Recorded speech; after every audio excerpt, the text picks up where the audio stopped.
Hello and welcome to episode 280 of the Clean Energy Show. I'm James Whittingham. This is a special episode. Brian's on assignment, which means he's probably napping. Well, good for him. He's retired. We have a special interview this week with Brett Dolter from the University of Regina. But before I get to that, I have to apologize because I made a big mistake. I trusted AI, which I think is trying to kill me. On our last episode, it came up with 60,000 tons of hydrogen in northern China could produce 200 terawatt hours of electricity, which would be massively beyond what our grid in Saskatchewan needs. Here, where we broadcast from, talk. And yeah, it's wrong. It was wrong by a factor of 100, so it's only 2. We had a person who seems very knowledgeable with hydrogen write us a letter, and we'll get to that on the next regularly scheduled episode. But right now, we have a special episode talking to Brett Dolter. Brett is an associate professor at the University of Regina in the Department of Economics, where he teaches courses in climate change policy, microeconomics, cost-benefit analysis, and ecological economics. His research is focused on modeling the costs and consequences of climate and energy policy. He's one of the few people around here who knows anything about this stuff. So I thought I would ask him about why we're not doing anything. Why us? Why we've done 280 episodes, and we're talking about all this progress, and yet we've done so little where we live, where Brian and I live here in Saskatchewan. So, Brett, welcome to the show. Brian and I are obsessed with the Netherlands, who I think is up to like somewhere between 18 and 25% of their grid is from solar, and they're about the same place on the planet as we are. How come we can't do just a little bit here? You know, I don't understand. So, yeah, it's an interesting question to see, like, where is Saskatchewan relative to the world? As you say, we have some of the best capacity factors here for solar and for wind. We really do have an incredible resource for wind. You know, along with all the other Great Plains states in North America, we have windy days all the time, and we should be able to harness that. So we actually have really low cost wind. Solar, same thing. We have some of the best solar in Canada. I think we'd have to look at a few reasons why Saskatchewan wouldn't have made as much progress. One might be just our market situation where we have SaskPower, the monopoly corporation. If you've got one organization making decisions, they might have more of a conservative mindset than an open market. Alberta, we see a bigger investment in renewables because anyone can develop a project. Well, you used to be able to develop a project, and you used to be able to sell into the grid. And there might also be something there around electricity prices. So I actually don't know off the top of my head what the average price would be in the Netherlands for electricity. We have had fairly low prices, maybe in an international level here in Saskatchewan. And you look at California, where we're looking at 35 cents a kilowatt hour, versus here where we're still below 20 cents a kilowatt hour. So there's some possibility that we're still competing against low cost options, and the low cost options in Saskatchewan have been coal. We've built these plants and they've been burning coal and just chugging along, and then gas plants. We had a plan. I mean, SaskPower had a plan to get to 50% renewable capacity by 2030. I think that plan is now no longer in place because I haven't heard them talking about it lately. And it actually becomes a lot harder to put more wind and solar on the system if you have a bunch of coal instead of what the plan was, which was to replace coal with gas plants and then have wind and solar in place there. So, I mean, there's a few factors. When I think about the way that SaskPower thinks about renewables, they're looking at it to see, does it compare to the price we pay for the fuel going into our power plants? So they don't really think of it as like a one-for-one replacement. You can't necessarily take a gas plant, replace it with a solar field. But the way they think about it is, what are we paying for the fuel and then carbon pricing on the fuel in our gas plant? And how does that compare to the price of solar or wind? And wind now for a number of years has been cheaper than buying gas, especially with the carbon price in place. Solar, as you know, it's been coming down in price. Utility scale solar is cheaper than the residential rooftop solar. So SaskPower has started to take some baby steps towards investing in those utility scale to large projects. I mean, they're now talking about a 100 megawatt plant, solar field down by Estevan.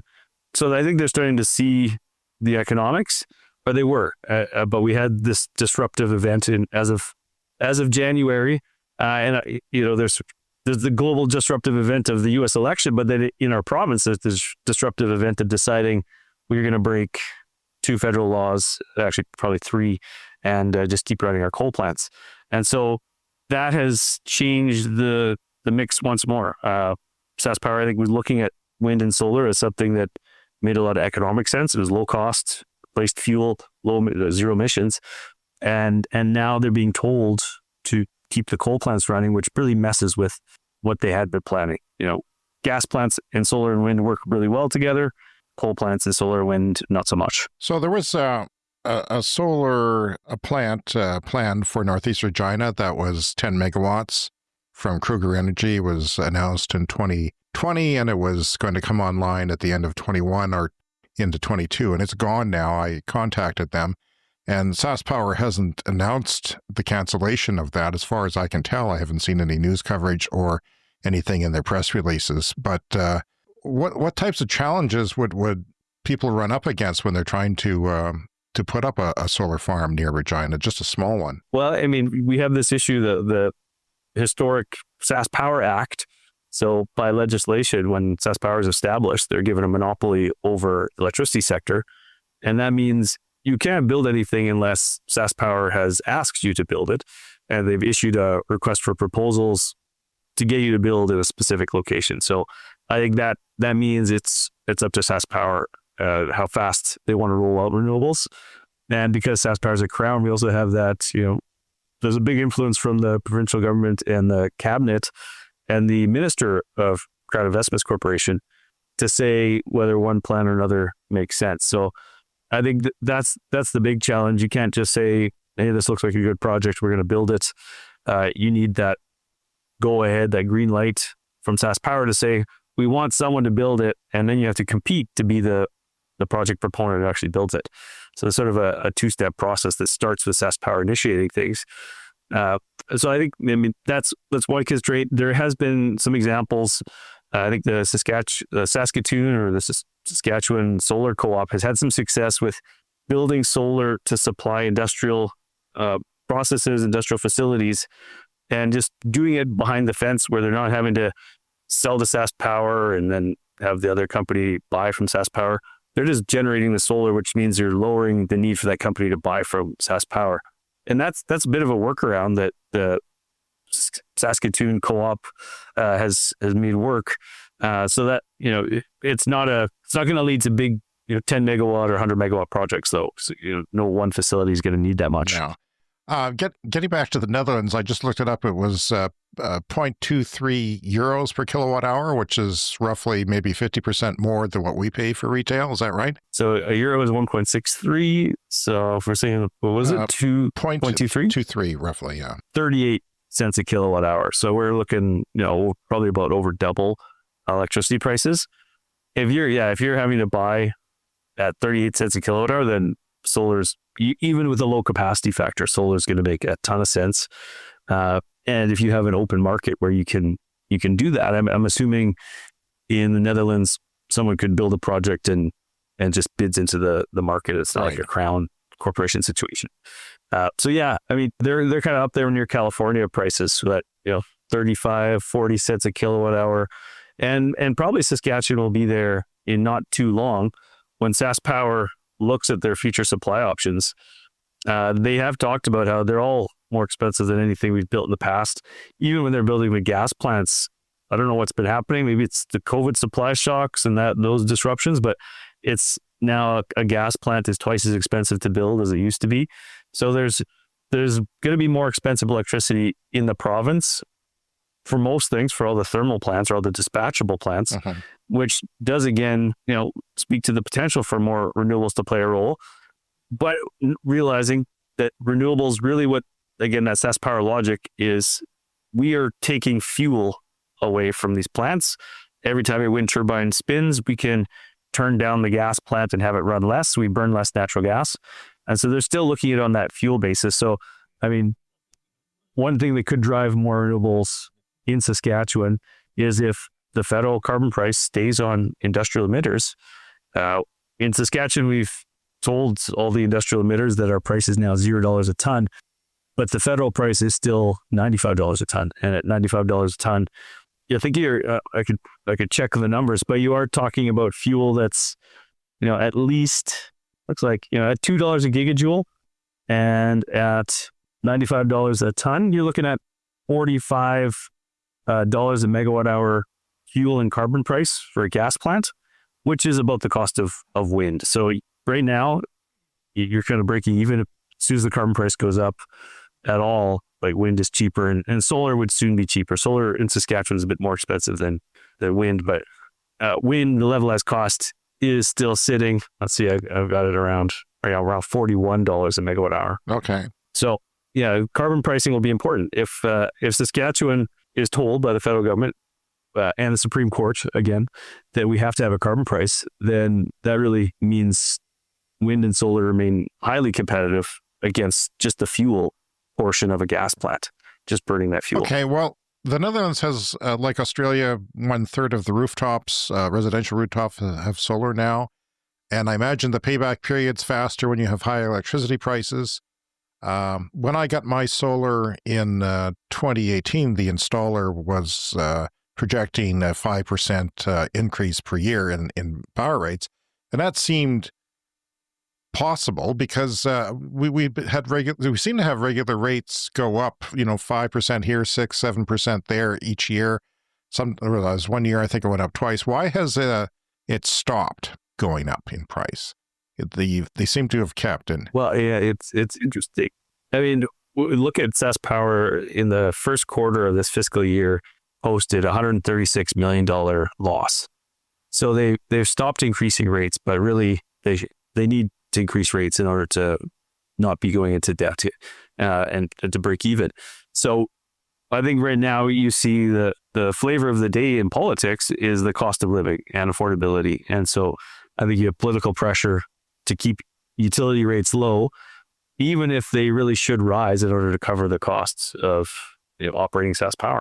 So there's some pressure building up there. I'm not sure how long we could be okay with, if that keeps on, we're talking about a $500 million deficit at SaskPower at the end of the year. That's huge. So we've got to look at what those rate increases need to be. And, that's tough these days. People do face a cost of living challenge as inflation has hit everything else. So it's going to be tough to see those rates increase. And there's ways we could maybe alleviate that. The provincial government had been telling SaskPower, all of the money we collect in the industrial carbon pricing system, we're going to put into a fund and we're going to let you use that for your investments. And so you can keep rates lower that way, keep rate pressures from being as high. That's one option if we realize, hey, we do have to have this carbon price in place. Another option we could look at is to change the way rates work. And so right now, you and I in our homes, we pay a pretty modest monthly charge, $30 around there. And then we pay this electricity rate around 15 cents a kilowatt hour. The way that that's designed is kind of out of date.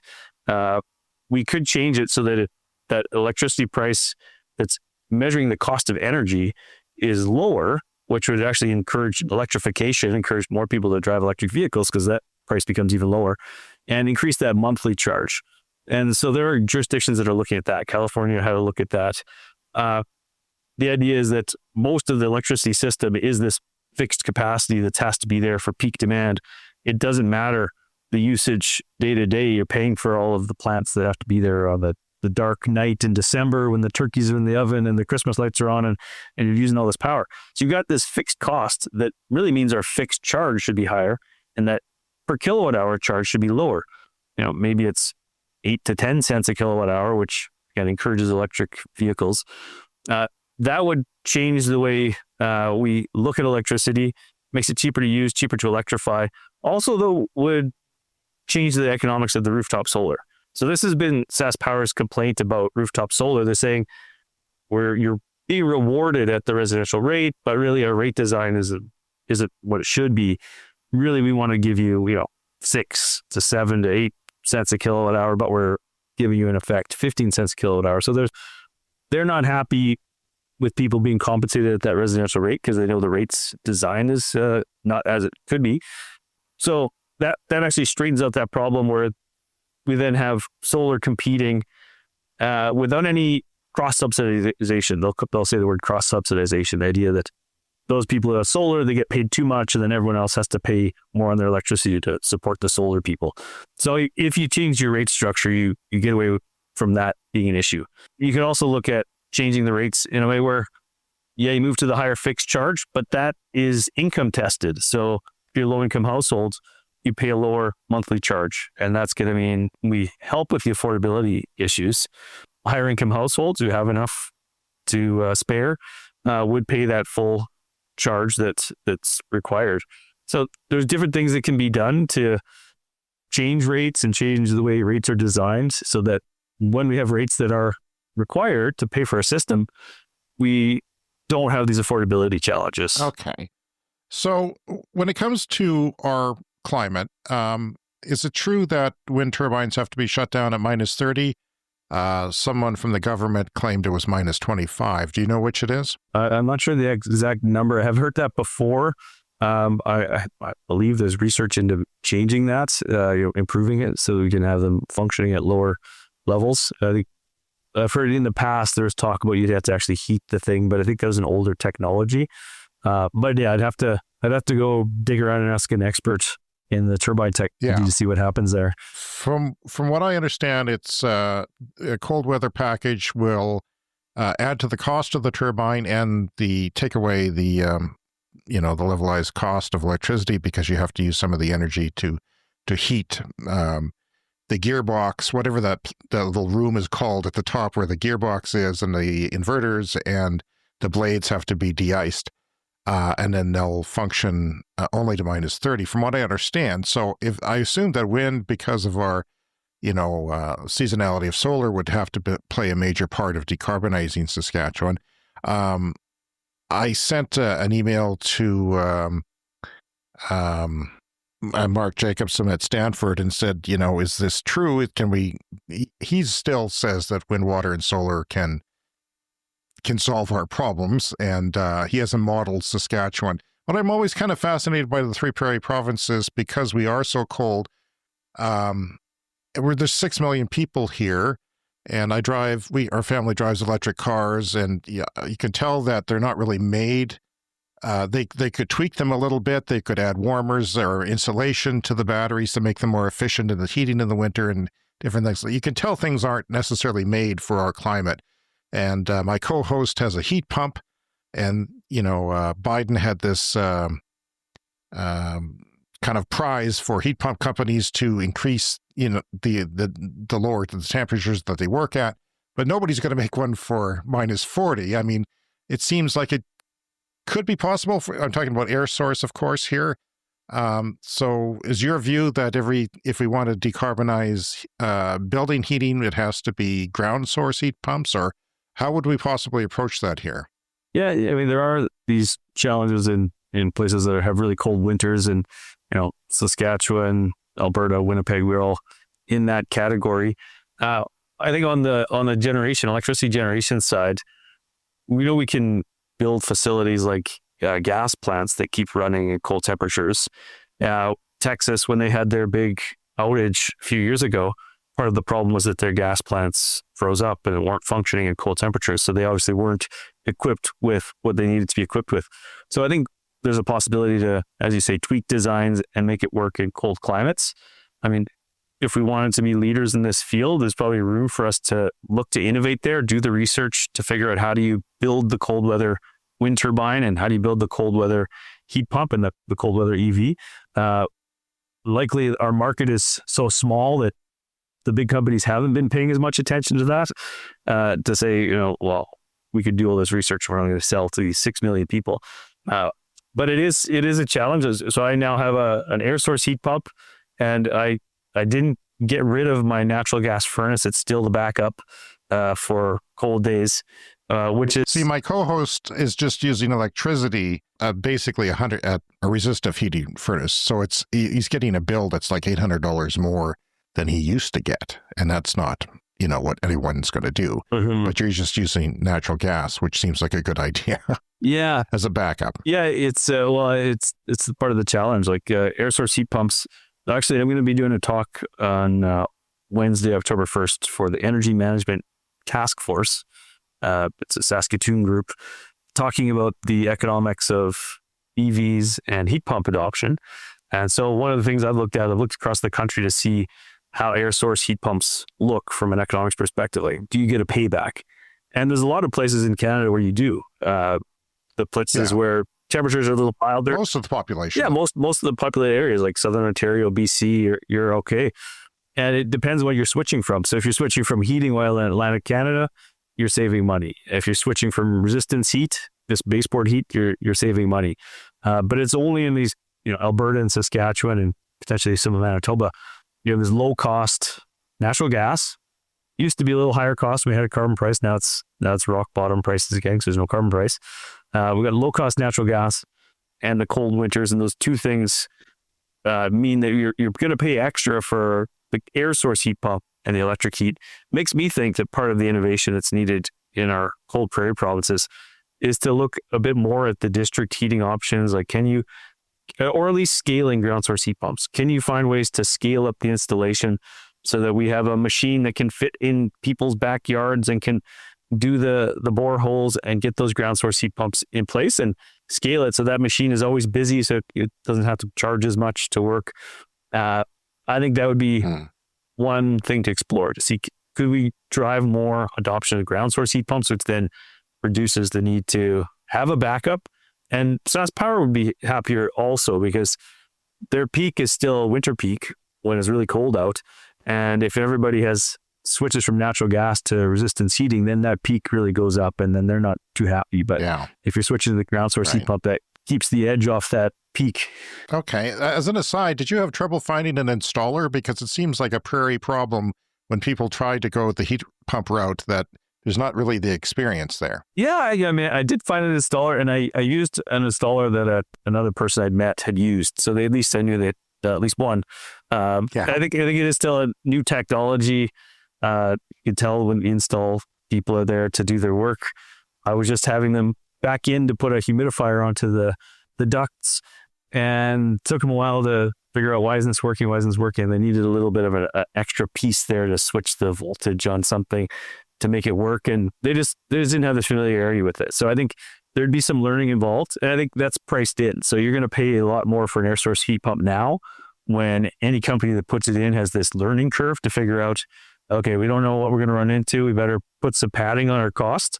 And, hopefully over time that gets driven down as more people adopt these things. So I was kind of curious to try and find some place that gets as cold as us. And some people mentioned Finland, and I didn't really think that, they've got a current that moderates their temperatures most of the country. So I looked at northern China, which there's not a lot of information on, and it's kind of hard to do that. But there's been some projects that they've done that are happening right now where they're putting up wind and solar in a place, I think it's Manzula in the autonomous region of North China. And I looked it up, it's colder than us. It gets frequently colder. It's less sunny in the summers or less warm. It's kind of wet. And they're making green hydrogen. And I don't know, I kind of have some hope that maybe they'll have some technology out of China, northern China, since they really do want to decarbonize that region. And they also want to encourage electric vehicle use there. So they've got a new battery that works to -50. It's more expensive and less energy dense. And it is just a different sort of recipe with lithium. But I want to ask you some things about, if you can candidly answer some political thoughts, because you used to work for government, did you not? Did some consulting? Yeah. A while back, I worked for the Ministry of Environment 2006 to 2008 here in Saskatchewan. So we've got this listener in Japan who happens to be a politician. He also happens to be from Saskatchewan, but 35 years ago, he graduated, went to teach English. He stayed there like many people do. And now he's the equivalent of an MLA. So he got himself invited to an event that our premier and his chief of staff were at when they recently went to China. They stopped in Japan, apparently, in Tokyo. And he had some FaceTime, just a couple minutes with the premier and then much more with his chief of staff. My listener said, I put in a few jabs about the lack of chargers in Saskatchewan, and the staffer completely agreed. And he writes, to be blunt, the government could provide subsidies to install chargers on the main highways, but until now they have felt the cost in political points would be more expensive than the public money to be used. The staffer mentioned something about the political climate and the average Saskatchewan voter. Does that mean that politicians of any stripe are just not going to be able to push renewables because the voters are against it here? Well, yeah, I'm not sure if the voters are against it. So, I mean, I recently asked people in Regina. You've done some surveys, right? And I did some surveys. Fairly positive.